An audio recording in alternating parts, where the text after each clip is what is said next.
नमस्कार साथियों, संस्कृतानुराग प्रस्तुत करते हैं मतपत्र लेखा अथवा दर्ज मतों का मतपत्र लेखा प्रपत्र 17C 17C account of votes recorded. साथियों, जैसा कि आप सबों को पता है कि चुनाव में सभी अभिलेख महत्वपूर्ण होते हैं, फिर भी पीठासीन पदाधिकारी के द्वारा तैयार किए जाने वाले विभिन्न अभिलेखों में से 3 अभिलेख काफी महत्वपूर्ण होते हैं। पहला, मॉक पोल का प्रमाण पत्र।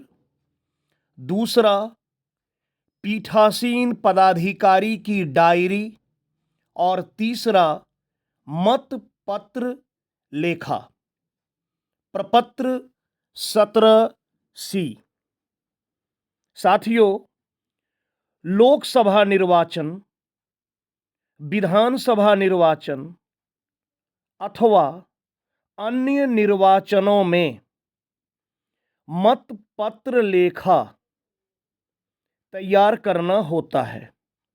अतः हम लोगों को यह अच्छी तरह से समझ लेना आवश्यक है कि मतपत्र लेखा होता क्या है और इस प्रपत्र को तैयार कैसे किया जाता है।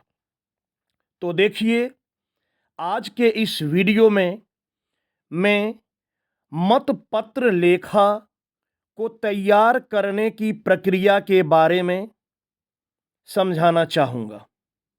इसके पूर्व के वीडियो में चुनाव से संबंधित विभिन्न जानकारी, मशीन से संबंधित जानकारी, मॉक पोल की जानकारी एवं अन्य जानकारी का वीडियो मेरे इस चैनल पर उपलब्ध है।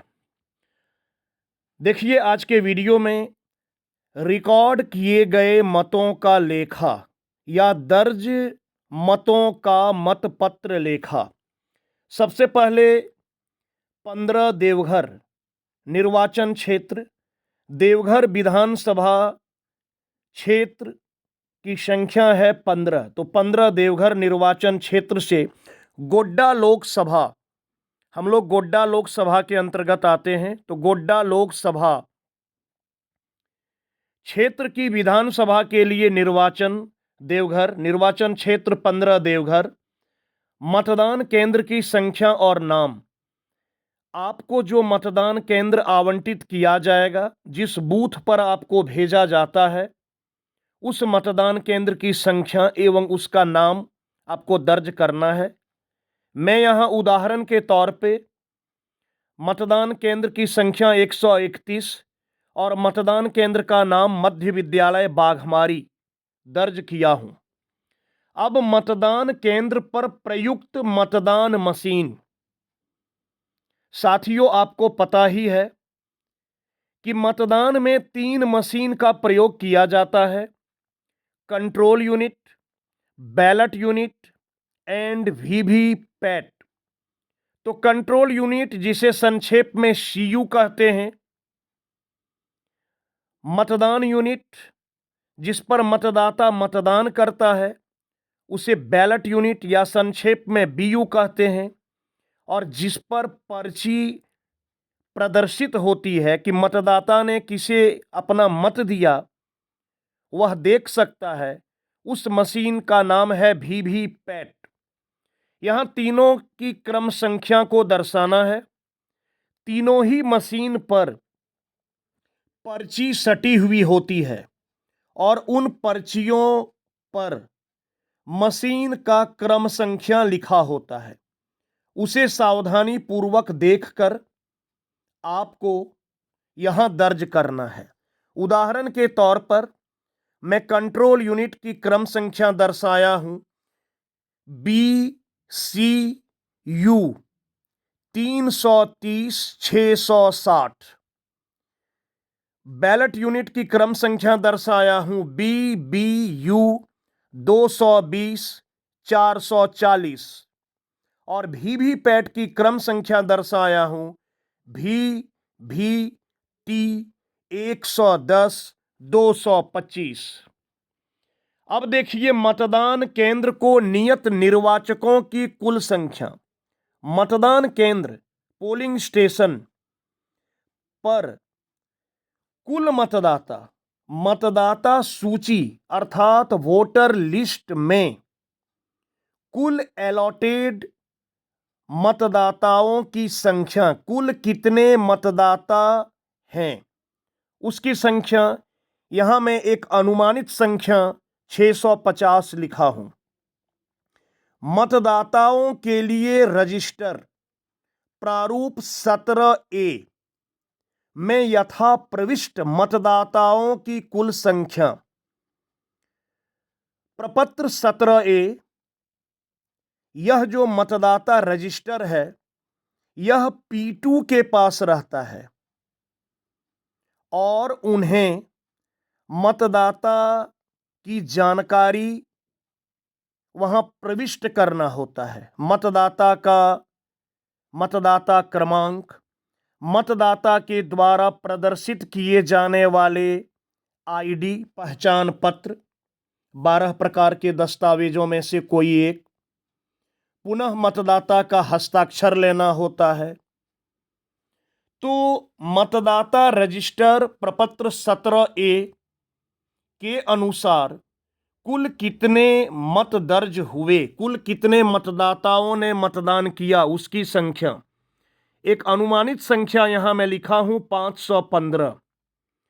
अब देखिए नियम 49O के अधीन मत रिकॉर्ड नहीं करने का विनिश्चय करने वाले मतदाताओं की संख्या। इसे अच्छी तरह से समझिए। मान लीजिए मतदाता आया, P1 के पास गया, P1 ने मतदाता सूची अर्थात वोटर लिस्ट को चिन्हित किया, जो चिन्हित करने का तरीका है उसके हिसाब से चिन्हित किया। चिन्हित करने के बाद वह P2 के पास भेजा। P2 ने मतदाता रजिस्टर 17A में उसका नाम दर्ज किया। दर्ज करने के बाद वह पर्ची निर्गत किया, उसके अंगुली पर स्याही लगाया और P3 के पास भेजा। अब मतदाता P3 के पास गया। P3 के पास जाने के बाद अचानक उसका मन बदल जाता है और वह कहता है कि मैं मतदान नहीं करूंगा। आपके लाख समझाने के बावजूद वह मतदान करने से इनकार कर देता है। उस परिस्थिति में आप उसे मतदान करने के लिए बाध्य नहीं कर सकते हैं। वैसी परिस्थिति में आपका मतदाता रजिस्टर कुल मतदाताओं की संख्या को जितना बताएगा, मशीन में, ईवीएम मशीन में उससे एक कम बताएगा, क्योंकि उस मतदाता ने ईवीएम मशीन में वोट नहीं किया जबकि रजिस्टर में उसका नाम दर्ज हो चुका। वैसी परिस्थिति में आपको रजिस्टर में उसका नाम काटने की जरूरत नहीं है। तो यदि कोई मतदाता ऐसा होता है कि कितने मतदाता ऐसे हैं जिन्होंने सारा कार्य कराने के बाद अंतिम वक्त में मतदान करने से इनकार कर दिया, तो उसकी संख्या यहां लिखना है और अंत में इस संख्या को घटा दिया जाता है ताकि सही आंकड़ा मिल जाए। सामान्यतया ऐसे मतदाता नहीं होते हैं जिनको किसी भी कैंडिडेट को वोट नहीं करना है, उनके लिए नोटा का बटन होता है। तो सामान्य परिस्थिति में यह नहीं होता है, इसलिए मैं यहां नील लिखा हूं। अब आइए आगे बढ़ते हैं। नियम 49M के अधीन मतदान के लिए अनुज्ञात नहीं किए गए मतदाताओं की संख्या। कोई मतदाता मतदान केंद्र पर आकर किसी भी तरह से मतदान प्रणाली को बाधित करने की कोशिश करता है, अल्कोहल का इस्तेमाल करके आया है और किसी भी प्रकार से वो मतदान प्रणाली को बाधित करना चाह रहा है, वैसी परिस्थिति में पीठासीन पदाधिकारी उसे मतदान करने से मना भी कर सकते हैं।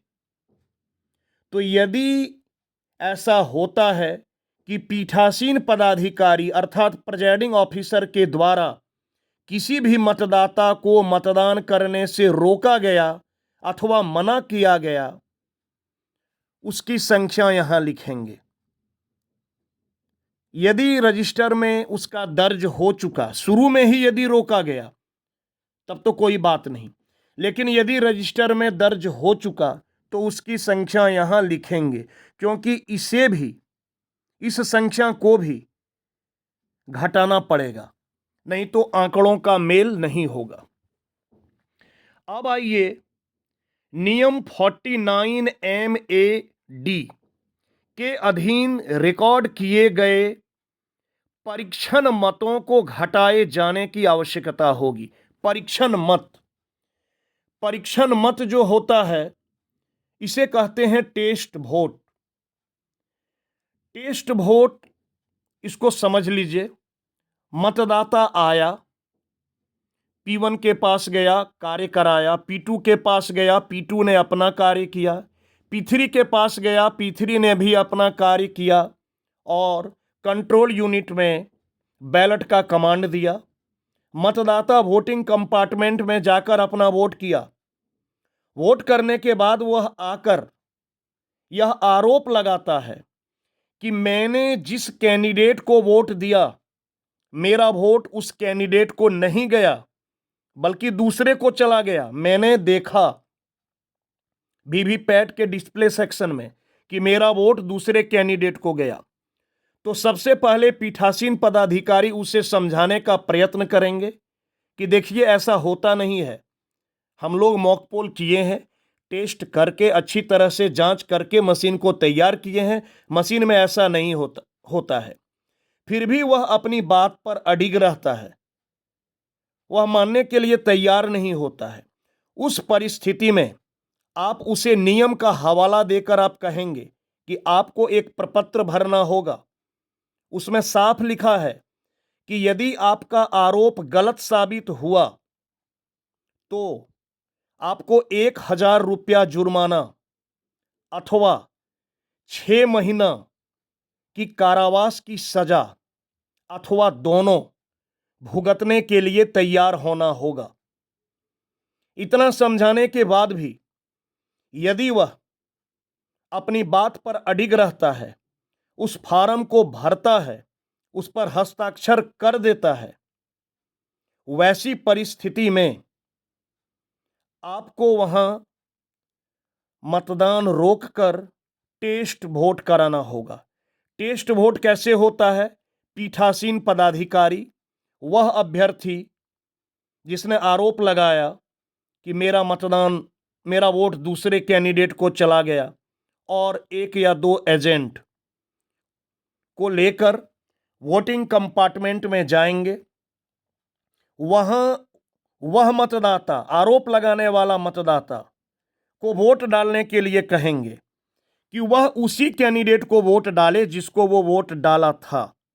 वो वोट डालेगा और वोट डालने के बाद हम लोग डिस्प्ले सेक्शन में देखेंगे वीवीपैट में, यदि सही में उसने जिसको वोट डाला वोट किसी और को पड़ गया, वास्तविक कैंडिडेट को नहीं पड़ा, और यदि उसका आरोप सत्य साबित हुआ तो पीठासीन पदाधिकारी अपने संबंधित सेक्टर मजिस्ट्रेट को इसकी सूचना देंगे और तत्काल मतदान बंद कर दिया जाएगा। और उसकी संख्या यहां लिखना होगा टेस्ट वोट के बारे में।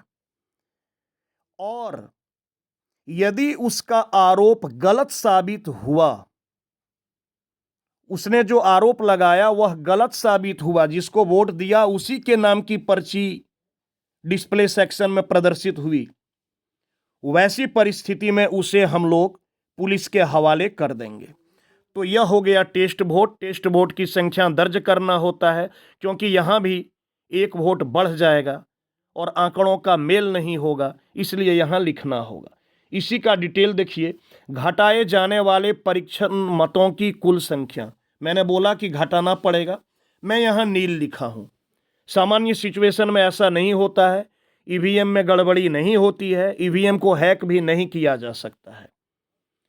अब देखिए, अभ्यर्थी जिनके लिए परीक्षण मत डाले गए, ये जो टेस्ट वोट हुआ, उस मतदाता ने, उसका क्रमांक लिखा जाएगा, अभ्यर्थी का नाम लिखाएगा, मतों की संख्या मतलब उसका डिटेल आपको भरना है। आगे बढ़ते हैं। मतदान मशीन के अनुसार रिकॉर्ड किए गए मतों की कुल संख्या, मतदान मशीन कंट्रोल यूनिट बताएगा टोटल बटन दबाने पर कि कुल कितना मतदान हुआ। मतदान समाप्ति के बाद यह जांच कर लेना आवश्यक होता है कि टोटल कितना वोट हुआ और मतदाता रजिस्टर प्रपत्र 17A के अनुसार कितना हुआ। दोनों आंकड़ों का मिलान होना चाहिए। तो मतदान मशीन के अनुसार रिकॉर्ड किए गए मतों की कुल संख्या 515। अब यहां वही चीज पूछ रहा है कि क्या ये मेल खा रहा है, क्या मद 6 के सामने दर्शित मतों की संख्या, मद 2 के सामने दर्शित मतदाताओं की कुल संख्या, मैं जो बोला था घटाने वाली बात, ये सब प्रक्रिया करने के बाद क्या मेल खाती है या कुछ अंतर पाया गया। तो मैंने लिखा हाँ मेल खाती है। आप सही से करेंगे तो बिल्कुल मेल खाएगा। उन मतदाताओं की संख्या जिन्हें निविदत्त मत पत्र नियम 49P के अधीन जारी किए गए। अब समझिए निविदत्त मत पत्र क्या होता है। इसे कहते हैं टेंडर वोट। कोई मतदाता मतदान केंद्र पर आया और वह किसी दूसरे मतदाता के नाम से वोट करके चला गया, आपने सही ढंग से उसके पहचान पत्र की जांच नहीं किया, वह वोट डाल के चला गया। जिसके नाम से वह वोट डाल के गया वह मतदाता थोड़ी देर बाद आता है अपना मतदान करने के लिए। जब P1 मतदाता सूची को चिन्हित करने का कार्य करते हैं तो देखते हैं यह तो पहले से चिन्हित है। आप कहते हैं कि आपका वोट तो पड़ गया है, मतदाता कहेगा मैं वोट नहीं दिया हूं, आप देखिए मेरी अंगुली पर स्याही भी नहीं लगी है, और वह अपना पहचान पत्र भी दिखाता है कि मैं सही मतदाता हूं। वैसी परिस्थिति में आपको उनके साथ कोई वाद विवाद नहीं करना है, आपको उनको वोट कराना होगा।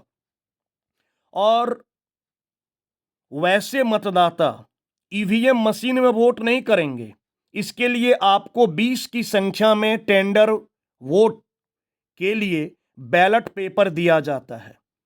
ऐसे मतदाता बैलेट पेपर पर वोट करेंगे और ऐसे मतदाता को आपको उपलब्ध कराए गए कुल बैलेट पेपर में से कुल 20 कराया गया, जो सबसे अंतिम बैलेट पेपर है 20वां बैलेट पेपर, वह 20वां बैलेट पेपर आप उस मतदाता को देंगे।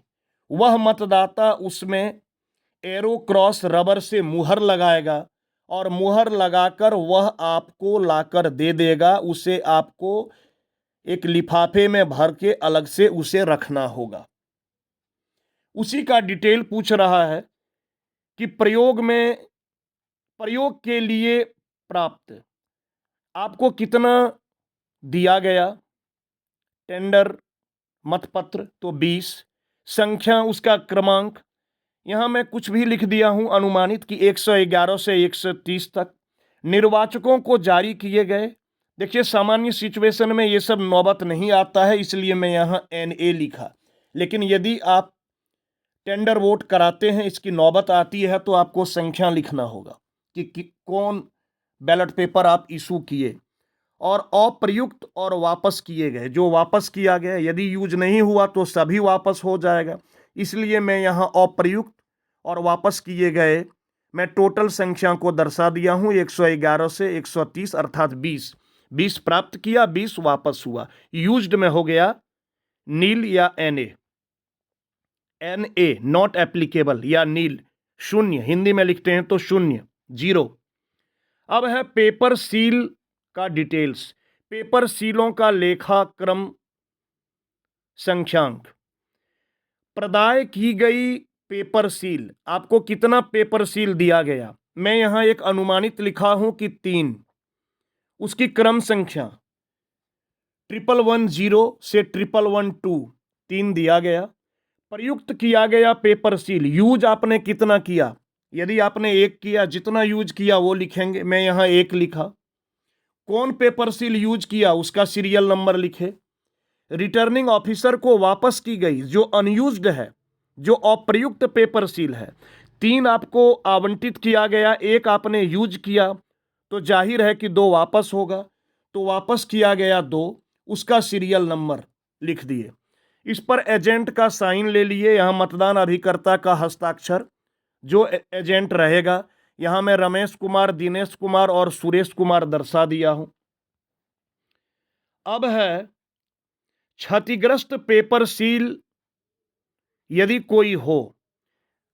आप जब पेपर सील को यूज कर रहे हैं, मशीन में लगा रहे हैं, किसी कारणवश लगाने के क्रम में आपका पेपर सील फट जाता है, क्षतिग्रस्त हो जाता है, तो आप लिखेंगे क्षतिग्रस्त कितना हुआ, डैमेज कितना हुआ। यदि 1 हुआ तो 1 लिखेंगे, और डैमेज पेपर सील कौन सा है उसका सीरियल नंबर लिखेंगे। मैं यहां डैमेज नहीं दिखाया हूं, सही से कार्य करेंगे तो डैमेज भी नहीं होगा, तो नील लिखा हूं, और यहां मैं कट कर दिया हूं, यूज हुआ ही नहीं। ये एजेंट का साइन है, प्रभुनाथ सिंह, शक्तिनाथ सिंह, जितना एजेंट आए आप उसका हस्ताक्षर ले लेंगे। और अंत में है स्थान, आप मतदान कराने के लिए कहाँ गए हैं, ऐसे ही एक अनुमानित स्थान लिख दिया हूं, बाघमारी, देवघर। और मतदान की तारीख, गोड्डा लोकसभा के लिए जो निर्वाचन होना है 1 जून को होना है, तो यहाँ मैं 1/6/2024 लिखा हूँ। और पीठासीन अधिकारी के हस्ताक्षर, पीठासीन अधिकारी पूरा हस्ताक्षर करेंगे। मतदान केंद्र क्रमांक और अपना मतदान केंद्र का संख्या लिखेंगे, 131 में लिख दिया हूँ। आपके मतदान केंद्र का जो नाम होगा वह नाम, मतदान केंद्र का क्रमांक वह लिखेंगे, ये ध्यान रखेंगे। यहां सिर्फ मतदान केंद्र का क्रमांक लिखना है, यहां नाम नहीं लिखना है। तो साथियों, यह था आपका प्रपत्र 17A, जिसे मतपत्र लेखा या दर्ज या रिकॉर्ड किए गए मतपत्रों का लेखा कहा जाता है। तो साथियों, मैं उम्मीद करता हूं कि आज के इस वीडियो में आपको कोई शंका नहीं रहा होगा। आपके मन में उठने वाले प्रत्येक प्रश्न का यथोचित उत्तर मिल गया होगा, और आपको आज का वीडियो अच्छा लगा होगा। यदि आपको आज का वीडियो अच्छा लगा, मेरे द्वारा बताई गई बातें आपको अच्छी तरह से समझ में आई, तो आप मेरे इस वीडियो को, मेरे को प्रोत्साहित करने के लिए इसे आप लाइक कर लें, आप इसे सब्सक्राइब भी कर लें, एवं नोटिफिकेशन के बटन को भी ऑन कर लें, क्योंकि अभी चुनाव होने में काफ़ी दिन बाकी है, और इस बीच मैं और भी चुनाव से संबंधित वीडियो अपने इस चैनल पर पोस्ट करूंगा, आपको इसकी सूचना मिल जाएगी। और इस वीडियो को आप अपने अधिक से अधिक साथियों के बीच शेयर करने का भी कार्य करें, ताकि अधिक से अधिक मतदान कर्मी मेरे इस वीडियो से लाभान्वित हो सकें और उन्हें मतदान कराने में किसी प्रकार की कोई कठिनाई या परेशानी न हो। तो सभी साथियों को मतदान की अग्रिम शुभकामनाओं के साथ हार्दिक बधाई। बहुत बहुत धन्यवाद।